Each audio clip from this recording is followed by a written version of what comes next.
À la base, je viens d'une culture asiatique très forte, avec de la nourriture chinoise, vietnamienne, thaïlandaise, toute la bonne cuisine, je l'appréciais très fortement et c'est pour ça que je ressemblais à ça.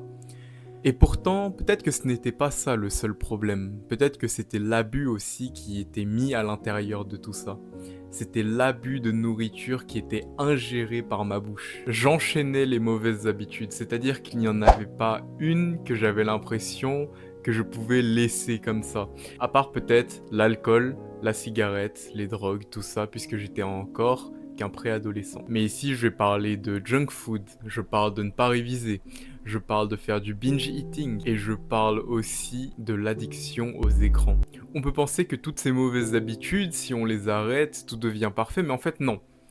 Ce qu'elles font, c'est qu'en fait, elles altèrent notre santé mentale et nous met dans une situation encore plus compliquée qu'on n'était avant. Ça, je peux l'expliquer très simplement avec ta base de dopamine, par exemple. Tu vois, à chaque fois que tu fais une action qui fait partie des mauvaises habitudes, tu vas déclencher un petit pic de dopamine et ça va sortir de ta base, donc ça va te rendre heureux.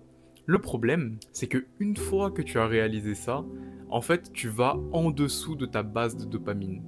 Et qu'est-ce que ça veut dire ça? Ça veut dire que pour continuer à être heureux, tu dois réussir à faire de plus en plus tes mauvaises habitudes, et pourtant, elles ne vont que te mettre dans un coin de ta vie qui est au plus bas à chaque fois. Parce que ce qui se passe, c'est que même si tu retournes en dessous de ta base de dopamine, eh bien, ton seuil, il va être en dessous de ta base, et ta base, elle va augmenter. Donc ça veut dire qu'il va être de plus en plus compliqué de juste être heureux simplement. Je sais pas si tu te souviens, mais quand on était petit, on avait l'impression que la vie était pleine de couleurs, qu'il était facile de tout profiter, mais c'est parce que notre corps produisait de la dopamine juste pour le fait de voir du soleil. Et ça, c'est quelque chose qu'on a complètement oublié au final. C'est quelque chose qu'on a complètement lâché. Parce que regarde bien autour de toi. Chaque petite chose est un déclencheur de dopamine facile et qui te met dans un moment plus compliqué pour toi. Donc pour en revenir au début, moi je ne connaissais pas tout ça, j'étais dans toutes ces mauvaises habitudes. Et c'est dur à dire, mais ce n'est pas vraiment le fait d'avoir pris conscience de ça qui m'a fait changer, pas du tout. Mais c'est vraiment l'impact extérieur, c'est les visions extérieures des gens qui sont autour de toi. C'est ta famille, c'est tes amis, c'est tes proches. Les gens, ce qu'ils disent quand tu ne mènes pas ta vie avec diligence, c'est des critiques. Et les critiques, ça fait mal. Donc je n'en pouvais plus d'être simplement le gros. Le gros du groupe. Ce n'était plus possible. Il fallait que j'apporte un changement. Et ce changement, comment est-ce que j'ai fait? Tout a commencé par le confinement. C'est un peu le moment où tout le monde avait eu assez de temps pour comprendre ses véritables objectifs. Et là où j'ai compris que l'important était ma santé. Et c'était un peu quelque chose qui était promulgué par tout le monde. Donc ce que j'ai fait, c'est commencer à moins manger, faire quelques petits entraînements. Et oui, c'est vrai, j'ai commencé à avoir quelques petits résultats. Donc tout d'abord j'ai maigri et je me suis retrouvé avec un corps comme ça. À toi de juger ce que t'en penses, mais moi je trouve que j'étais plutôt skinny fat sur cette photo. Et c'était ça le véritable problème. Je ne comprenais pas comment est-ce que les gens faisaient pour être musclés. Pourquoi est-ce que ces vidéos sur YouTube de 10 minutes d'entraînement par jour avec des circuits abdos, pompes, squats ne fonctionnaient pas sur moi et ne me rendaient pas instantanément musclé. Donc je me suis rentré dans le cerveau que, en fait, ils s'étaient tous dopés, qu'ils étaient tous piqués aux stéroïdes. Parce que bon, même si pour certains ça peut être le cas, ce n'est pas le cas de 99% des gens. Et tu sais très bien qu'il y a beaucoup de personnes qui arrivent à se muscler naturellement. Alors je me suis satisfait de ce mode de vie. Parfois j'allais courir avec des amis, je... je mangeais mal, mais c'était déjà mieux. J'avais grandi en plus. Donc, mon total calorique était plus acceptable pour une diète qui était en triche constante. Mais pourtant, je savais que c'était pas assez.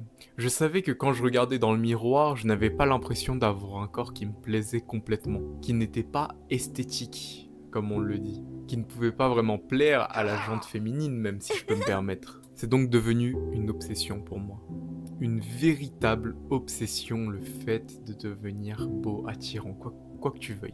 Tout d'abord, j'avais compris que la première chose à régler, c'était mes muscles. Avec un pote, je me suis chauffé, et c'est en soi grâce à lui qu'on s'est motivé entre nous, qu'on a réussi à garder le cap, et ainsi avoir une habitude d'entraînement, à pouvoir continuellement progresser vers cet objectif de corps parfait entre de grandes guillemets. C'est là que j'avais compris que ce qui comptait le plus, c'était en fait ton entourage, ton environnement. Si j'étais resté coincé avec des amis qui n'allaient jamais au sport, à continuer à faire toutes les mauvaises habitudes que je n'aimais pas avant, eh bien je serais resté dedans.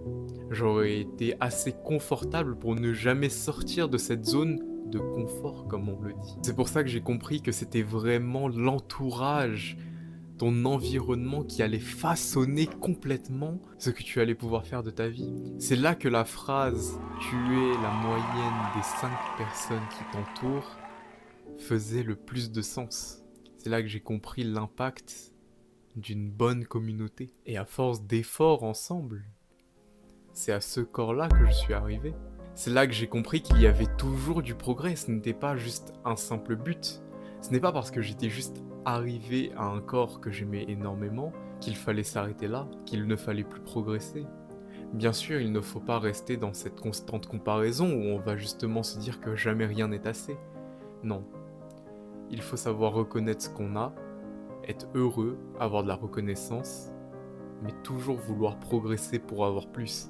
Et c'est comme ça qu'on a des champions dans le monde, c'est comme ça qu'on a des athlètes, c'est comme ça que tu deviens le meilleur. C'est lorsque j'ai compris tout cela que je me suis dit qu'il fallait que moi aussi je mette ma propre communauté, où je pourrais aider tous les autres asiatiques qui étaient dans le même environnement que moi, à se pousser à fond et à avoir le corps qu'ils méritent, à se sentir beau, apprécié, attirant, qu'on puisse remplacer tous ces adjectifs méprisants, critiquables, en adjectifs amélioratifs, où ils se sentent aimés. Alors oui, bien sûr, je vais pas commencer à faire le faux cul ou quoi que ce soit, la communauté est payante. Évidemment, je vais te proposer à l'intérieur tous les entraînements que j'ai faits, toute une diète personnalisée, toutes les erreurs et les conseils que je peux te fournir avec, en détail. C'est parce que j'ai rassemblé tout ça et que ça coûte beaucoup d'argent si t'allais tout prendre individuellement que je te réunis tout ça dans ma communauté, que tu as la chance d'avoir des gens qui seraient avec toi, que je pourrais moi-même venir pour t'aider, pour te proposer ma solution, pour pouvoir discuter personnellement avec moi, comprendre mon expérience et te rendre compte que toi aussi tu peux y arriver. Par contre, je suis tellement sûr de cet impact que je peux t'apporter dans ta vie, je souhaite tout d'abord le faire gratuitement à travers ces 3 conseils que j'ai utilisés. Rien qu'avec ça, tu pourras faire des progrès. Et une fois que tu auras fait des progrès, tu pourras venir ici me remercier et rejoindre la communauté et potentiellement aider d'autres personnes. Ce sera à toi par contre d'aller faire tes propres erreurs, d'aller utiliser ta propre expérience. Tu seras un peu lâché dans le vide. Mais je veux tout de même t'apporter de manière simpliste ces 3 choses essentielles que tu peux faire pour directement changer ta vie. En numéro 1, c'est prendre un abonnement à la salle. Prendre une routine d'entraînement en push-pull leg avec à chaque fois des exercices polyarticulaires, c'est-à-dire qui mobilisent plusieurs muscles. Par exemple, si je prends le bench press, alors ce dernier, en fait on pense qu'il va que mobiliser les pectoraux, pas du tout. On va en fait utiliser tous nos pectoraux déjà, mais aussi nos triceps qui vont grossir avec, et aussi l'avant de l'épaule. C'est un exercice qui va mobiliser plusieurs muscles. Et c'est pour ça qu'il va être intéressant de le mettre déjà en début de séance, puisque c'est celui qui va te fatiguer le plus. Dans ta séance, tu suivras ensuite ça par des exercices monoarticulaires. C'est ceux qui seront vraiment focalisés, c'est ceux que tu pourras vraiment emmener à l'échec et qui ne vont plus répercuter le reste de ta séance puisque tu les mettras à la fin. Donc par exemple, si je prends la séance pull, je mettrai du bench press et ensuite je mettrai du câble à la poulie pour un débutant, puisque ce serait quelque chose qui va te fatiguer à la fin. C'est quelque chose qui va puiser dans tes dernières ressources d'énergie.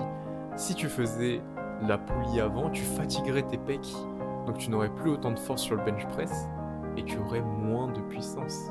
Tu aurais moins de progrès. Dans ta séance pull, je te recommanderais un exercice de tirage qui mobiliserait alors les biceps et le dos.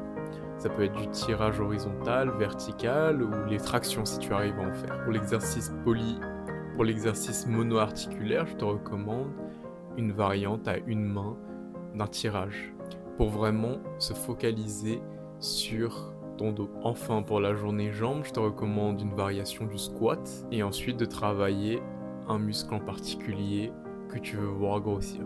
Ça peut être les quadriceps, les ischios, les mollets. Pourquoi est-ce que je te donne quelque chose d'aussi court? C'est juste pour que tu te formes d'abord l'habitude. Et le fait de se créer cette habitude, ça va te donner encore plus d'énergie pour tes futures séances afin que tu puisses rentrer de plus en plus d'exercices et faire de plus en plus de progrès à chaque fois. Ce n'est pas comme si j'allais te donner toute une routine d'entraînement qui allait être longue, laborieuse, que tu aurais eu du mal à suivre, que tu n'aimerais même pas faire. Parce que c'est long, c'est agaçant, je ne vois pas mes progrès puisqu'il y a trop de volume en fait et je me rends même pas compte de ce que je veux faire. Tu peux déjà avoir un progrès énorme juste avec peu de volume.